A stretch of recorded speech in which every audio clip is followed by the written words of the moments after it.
BPSC प्रधान शिक्षक classes में आप सभी का एक बार फिर से बहुत बहुत स्वागत है। और आज के इस क्लास में हम लोग बिहार के जीएस से बिहार के भूगोल सेक्शन को कंटिन्यू करेंगे। इसके पहले हमारे 2 क्लासेस आ चुके हैं बिहार के भूगोल पर, और आज का यह हमारा तीसरा क्लास होगा। और इस क्लास में हम लोग 2 टॉपिक के ऊपर चर्चा करेंगे, वन प्रदेश एवं वनस्पति, और दूसरा टॉपिक होगा बिहार की नदियाँ।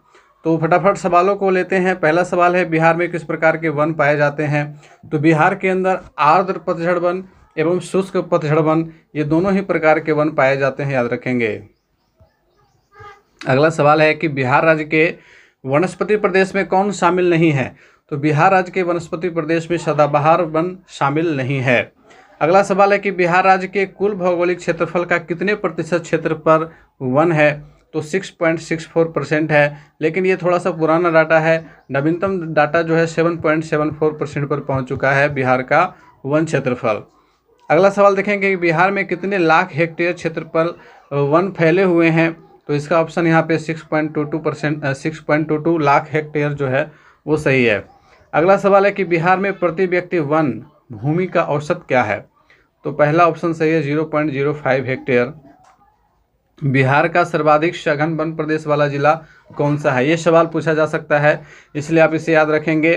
तो सघन वन प्रदेश वाला जिला कैमूर है। अगला है कि बिहार के पूर्व मध्यवर्ती भाग एवं दक्षिणी पश्चिमी पहाड़ी भाग में किस प्रकार के वन पाए जाते हैं? तो इसका सही ऑप्शन है, शुष्क पतझड़ वन पाए जाते हैं। बिहार में पर्णपाती वनों को वर्गीकृत किया जा सकता है। आर्द्र पर्णपाती वन और शुष्क पर्णपाती वन, इन दोनों ही क्षेत्र में बांटा जा सकता है। बिहार का सर्वाधिक वन क्षेत्रफल वाला जिला कौन सा है? तो देखिए, सघन जो वन है वह है कैमूर में, और वन क्षेत्रफल की दृष्टि से सर्वाधिक बड़ा जिला जो है वो है रोहतास। रोहतास में सबसे ज़्यादा क्षेत्रफल के अनुसार से आप देखेंगे तो रोहतास में है। अब अगला सवाल है कि बिहार के जिलों में घटते क्रम में वनों का विस्तार का सही क्रम बताएं। तो घटते क्रम में कैमूर, पश्चिमी चंपारण, गया और नवादा इस प्रकार से घटते क्रम में है, सघनता के क्रम में, ठीक है। अब इसके बाद आगे लेंगे, बिहार के किस जिले में आर्द्र पर्णपाती तराई वन पाए जाते हैं? तो तराई वन सहरसा, पूर्णिया और अररिया, इन तीनों ही जिलों में पाए जाते हैं। भीम बांध अभयारण्य मुंगेर किस प्रकार का वन प्रदेश है? तो यहाँ पे सही ऑप्शन होगा, शुष्क पतझड़ वन। बिहार में आर्द्र पतझड़ वन कहाँ पाए जाते हैं? उत्तरी पश्चिमी भाग में, या फिर दक्षिण स्थित पहाड़ियों में, या उपरोक्त दोनों में? तो जी हाँ, उपरोक्त दोनों में। उत्तरी पश्चिमी भाग में भी पाया जाता है और दक्षिण स्थित पहाड़ियों में भी पाया जाता है। अगला है कि बिहार में वन क्षेत्र के बाहर प्रति हेक्टेयर पेड़ों की औसत मात्रा कितनी है? तो 13.6 है। बिहार का वाल्मीकि टाइगर प्रोजेक्ट कितने क्षेत्रों में विस्तृत है, कितने क्षेत्र पर फैला हुआ है? 900 वर्ग किलोमीटर इसका सही आंसर है। अगला प्रश्न लेते हैं कि भीम बांध वन्य जीव अभयारण्य बिहार के किस जिले में स्थित है? तो यह जमुई जिले में स्थित है। पुराना डाटा मुंगेर जिला बताता है, लेकिन अभी नवीनतम जो है जमुई जिला बन गया, तो जमुई में है। बिहार में कुल कितने वर्ग किलोमीटर क्षेत्रफल प्राकृतिक वन फैला हुआ है? तो इसका सही ऑप्शन है 6473 वर्ग किलोमीटर, और इसका स्रोत जो है पर्यावरण एवं वन विभाग बिहार सरकार से लिया गया है। बिहार में स्थित अभयारण्यों, जैविक उद्यानों और स्थित जिला को सुमेलित करें। किस जिले में कौन सा जैविक उद्यान या फिर अभयारण्य है? आपके सामने यहाँ पे 2 कॉलम दिए हुए हैं। संजय गांधी जैविक उद्यान पटना में है, तो ए का 5 हो जाएगा। वाल्मीकि नगर अभयारण्य चंपारण में है, तो बी का 3 हो जाएगा। फिर कैमूर अभयारण्य, तो कैमूर अभयारण्य किस जिले में आता है? सी का 2 हो जाएगा, रोहतास में। डी गौतम बुद्ध अभयारण्य गया में, तो यहाँ पे बोध गया पे मिला देंगे। राजगीर अभयारण्य नालंदा में। तो इस प्रकार से हमारा ऑप्शन नंबर ए सही है। अगला प्रश्न लेंगे कि उदयपुर अभयारण्य जो बाघ एवं अन्य पशुओं के लिए विख्यात है, कहाँ स्थित है? तो उदयपुर चंपारण में स्थित है उदयपुर अभयारण्य। प्रश्न है कि बिहार के किस जिले में कुशेश्वर पक्षी विहार स्थित है? तो कुशेश्वर पक्षी विहार दरभंगा में स्थित है, और यह प्रसिद्ध है साइबेरियाई पक्षियों के लिए। बिहार में कहाँ विक्रमशिला गंगा डॉल्फिन अभयारण्य स्थित है? तो देखिए, बिहार में भागलपुर में विक्रमशिला गंगा डॉल्फिन बनाया गया है, और यह भारत का पहला डॉल्फिन अभयारण्य है डॉल्फिन को संरक्षण देने के लिए इसका निर्माण किया गया है। आइए बढ़ेंगे बिहार की नदियाँ एवं अपवाह तंत्र से कुछ सवालों को देखेंगे। गंगा नदी किस स्थान के निकट बिहार के मैदान में प्रवेश करती है?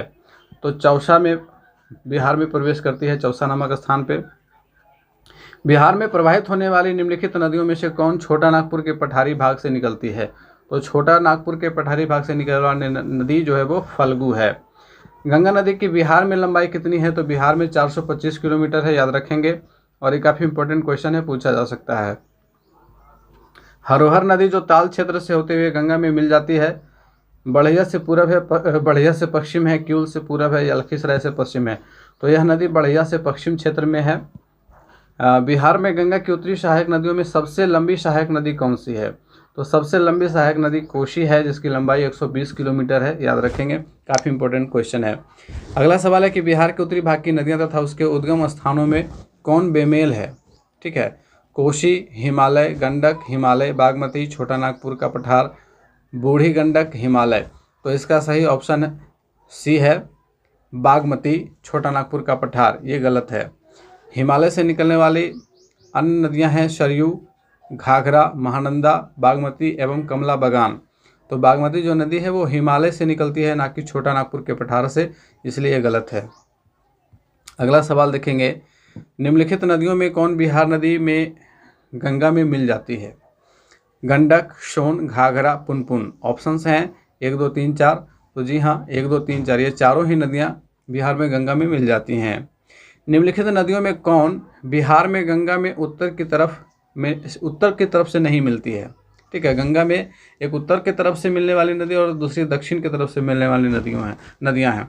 तो कौन यहाँ पे बताना है कि कौन ऐसी नदी है जो उत्तर की तरफ से नहीं मिलती है? तो सोन नदी उत्तर की तरफ से नहीं मिलती बल्कि दक्षिण की तरफ से मिलती है। अगला प्रश्न है कि निम्नलिखित नदियों में कौन बिहार में गंगा में दक्षिण की तरफ से नहीं मिलती है? तो दक्षिण की तरफ से बागमती नहीं मिलती है, बागमती उत्तर की तरफ से आती है। बिहार में गंगा की उत्तरी सहायक नदियों में सबसे लंबी नदी कोसी है, उसकी लंबाई बिहार में कितनी है?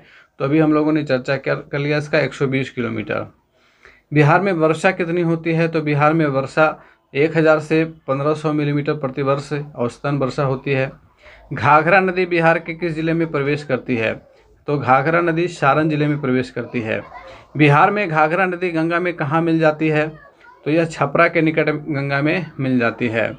बिहार की उस नदी का नाम बताएं जो बिहार में सबसे पश्चिम में गंगा में मिलती है? तो घाघरा नदी ही सबसे पश्चिम में गंगा में मिलती है। उत्तर बिहार में उस नदी का नाम बताएं जो बिहार में सबसे पूर्व में गंगा में मिलती है? तो यह नदी है महानंदा। अगला प्रश्न देखेंगे, दक्षिणी बिहार की वह कौन सी नदी है जो सबसे पश्चिम में बिहार में गंगा नदी में मिलती है? तो इसका सही ऑप्शन है सोन नदी, जो कि सबसे पश्चिम में बिहार में मिलती है गंगा से। गंगा नदी के दक्षिणी भाग में वह कौन सी नदी है जो सबसे पूर्व में बिहार में गंगा से मिलती है? यह है चंदन नदी। इसके बाद है गंडक, जो उत्तर पश्चिम बिहार की एक प्रमुख नदी है, बिहार के सीमा में किस जगह प्रवेश करती है? तो यह वाल्मीकि नगर में प्रवेश करती है। उत्तर बिहार के मैदान की सबसे पूर्वी नदी जो गंगा में मिलती है वो कौन सी है? महानंदा है। बिहार में महानंदा नदी जो गंगा में मिलती है वो किस क्षेत्र में स्थित है? तो यह कटिहार के दक्षिण पश्चिम में स्थित है। दक्षिण बिहार की प्रधान नदी सोन का उद्गम स्थल कहाँ है? सोन का उद्गम स्थल अमरकंटक की पहाड़ियाँ हैं। दक्षिण बिहार की नदी पुनपुन का उद्गम स्थल बताइए? तो पुनपुन पलामू की चौराहा पहाड़ी से निकलती है। फल्गु जो छोटा नागपुर के पठार से निकलती है, बोध गया के निकट किस नदी से मिलकर के विकराल रूप धारण करती है? मोहन नदी से। क्यूल नदी जो खमरडीहा हजारीबाग के निकट से निकलती है, इसमें धाराएं समाहित होती हैं। फल्गु की, पंचाने की, सकरी की, इन तीनों की धाराएं समाहित होती हैं, इनमें सभी की। कर्मनाशा नदी जो विंध्याचल की पहाड़ी से निकलती है, बिहार के किस जगह पर गंगा में मिल जाती है? तो यह चौसा के निकट गंगा में मिल जाती है। बिहार के किस जिले में ककोला जलप्रपात है? तो यह नवादा जिला में है। बिहार में जलप्रपात का सही समूह है ककोलत, दुर्गावती, जियारकुंड। ककोलत, दुर्गावती, कर्मनाशा नदी पर प्रपात। उपरोक्त दोनों ए और बी सही हैं या फिर उपरोक्त में से कोई नहीं? तो ये दोनों ही सही हैं। अगला प्रश्न देखेंगे कि बिहार में गर्म जल स्रोत के सुप्रसिद्ध ऐतिहासिक स्थल कहाँ है? तो ये राजगीर में है। गर्म झरना का कुंड राजगीर में है। उत्तर बिहार की नदियां जो पश्चिमी भाग से पूर्व की ओर प्रवाहित होते हुए गंगा नदी में मिल जाती है, कौन सा समूह सही क्रम को दर्शाता है? तो सही क्रम बी है, सरयू, गंडक, बूढ़ी गंडक, बागमती। सरयू नदी को घाघरा नदी भी कहा जाता है, इसको भी याद रखेंगे। बिहार के उत्तरी भाग में प्रवाहित होने वाली नदी जो गंगा में मिलती है, पूर्व से पश्चिम की ओर बढ़ने का सही क्रम है। तो ए ऑप्शन सही है, महानंदा, कोसी, बलान, कमला। बिहार के दक्षिणी भाग में प्रवाहित होने वाली नदी का सही क्रम जो पश्चिम से पूर्व की ओर बढ़ते क्रम में गंगा से मिलती है, तो इसका सही ऑप्शन ए है, सोन, पुनपुन, फल्गु, सकरी। कोसी नदी की अपवाह प्रणाली कैसी है? आयताकार अपवाह प्रणाली है इसकी। कोसी नदी गंगा में कहाँ मिलती है? खगड़िया के निकट ये गंगा नदी में मिल जाती है। वह नदी जो अपना मार्ग बदलने के लिए कुख्यात है वह है कोसी, और इसीलिए कोसी को बिहार का शोक कहा जाता है, क्योंकि कोसी जो है वो प्रत्येक वर्ष बिहार में बाढ़ लाती है। गंडक नदी बिहार के किस स्थान पर मिलती है? तो यह पटना के निकट मिल जाती है। पुनपुन नदी बिहार के किस स्थान पर गंगा में मिलती है? फतुहा में। सोन नदी बिहार में किस स्थान पर गंगा में मिलती है? पटना से पश्चिम में मिल जाती है। बिहार में घाघरा नदी किस स्थान पर गंगा में मिलती है? छपरा के निकट मिलती है। एकमात्र नदी जिसका उद्गम स्थल जमुई में है वह नदी है अजय नदी। अजय नदी जमुई से ही निकलती है। बिहार के राजगीर में गर्म जल के स्रोतों का सही समूह कौन सा है? ए सप्तधारा, ब्रह्मकुंड, मखदुम कुंड, गोमुख। ये चारों ही राजगीर के गर्म जल स्रोत हैं। राजगीर में गर्म जल के अन्य कुंड हैं सूर्य कुंड एवं नानक कुंड, याद रखेंगे इस चीज़ को। आगे के पेज थोड़ा धुंधला है इसलिए इसमें कुछ प्रश्नों को छोड़ देते हैं। बिहार का छपरा शहर किस नदी के तट पर स्थित है? तो बिहार का छपरा जो है वो घाघरा नदी के तट पर स्थित है। फल्गु नदी के किनारे कौन सा पर्यटन स्थल स्थित है? बोधगया। बिहार में प्रवाहित होने वाली नदी जिसका उद्गम स्थल नेपाल में स्थित महाभारत श्रेणी का है, उसका सही समूह कौन सा है? तो उसका सही समूह है कमला, बागमती और महानंदा। सोमेश्वर की पहाड़ियों से निकलने वाली नदी कौन सी है? तो सोमेश्वर की पहाड़ी से निकलने वाली नदी है बूढ़ी गंडक। बूढ़ी गंडक हिमालय से निकलने वाली गंगा की सहायक नदियों में सबसे लंबी नदी तथा उत्तर बिहार की सबसे तेज जलधारा वाली नदी है, इसे भी याद रखेंगे। बिहार के मध्य भाग में गंगा नदी बहती है, पश्चिम से पूर्व की ओर बहती है। बागमती नदी बिहार में किस स्थान पर गंगा में मिल जाती है? यह मुंगेर के उत्तर में गंगा से मिलती है। महानंदा नदी बिहार में किस स्थान पर गंगा में मिल जाती है? मनिहारी से थोड़ा सा पूरब। बिहार के उत्तर पश्चिम भाग में स्थित सारण जिले और उत्तर प्रदेश के बीच सीमा रेखा का निर्धारण करने वाली नदी कौन सी है? यह घाघरा नदी है। बिहार के किस नदी को सदानीरा के नाम से जाना जाता है? सदानीरा के नाम से गंडक को जाना जाता है। इसका उद्गम स्थल नेपाल में स्थित हिमालय की पहाड़ियाँ हैं, हिमालय पर्वत है। कमला नदी बिहार में किस स्थान पर प्रवेश करती है? यह जयनगर में प्रवेश कर जाती है। कमला की सहायक नदियाँ कौन कौन सी हैं? तो सोनी, ढौरी, बलान, ये तीनों ही कमला की सहायक नदियाँ हैं। कमला किस नदी की सहायक नदी है? तो यह कोसी की सहायक नदी है। फल्गु नदी गया से आगे उत्तर पूर्व दिशा में बढ़ने के बाद कई शाखाओं में विभक्त हो जाती है, उस जगह का नाम बताएं। बराबर की पहाड़ी के निकट यह कई जलधाराओं में बढ़ जाती है। निम्नलिखित नदियों में सबसे अधिक नदी पथ परिवर्तन किया है? कोसी नदी। बिहार में निम्न में से कौन सा समूह नदियां गंगा अथवा उसकी सहायक नदियों में उत्तर की ओर से आकर के मिलती है? तो उत्तर की ओर से आकर के मिलने वाली नदी है गंडक, कमला, बागमती। गंडक सहायक नदी किसकी है? तो यह गंगा की सहायक नदी है। बिहार में कांवर झील स्थित है कहाँ? बेगूसराय में। बिहार में गंगा की दक्षिणी सहायक नदियां हैं, दक्षिण की सहायक नदियां हैं सोन, पुनपुन, किऊल और चंदन। कौन सी नदी बिहार में बहती है? ब्रह्मपुत्र, ताप्ती, गंगा, गोदावरी। गंगा। बहुत ही आसान सा सवाल है, पूछा गया एग्जाम में इसलिए शामिल किया गया इसको। निम्नलिखित नदियों में से कौन सी बिहार की शोक के रूप में विख्यात है? तो बहुत ही आसान सा सवाल, बच्चे को पता है, कोसी नदी। सही जोड़ा का मिलान करना है यहाँ पे आपको। तो यहाँ पे सी सही है, कटिहार महानंदा नदी से। बिहार में घोघा झील कहाँ स्थित है? यह कटिहार जिला में है। कुशेश्वर स्थान झील दरभंगा में स्थित है।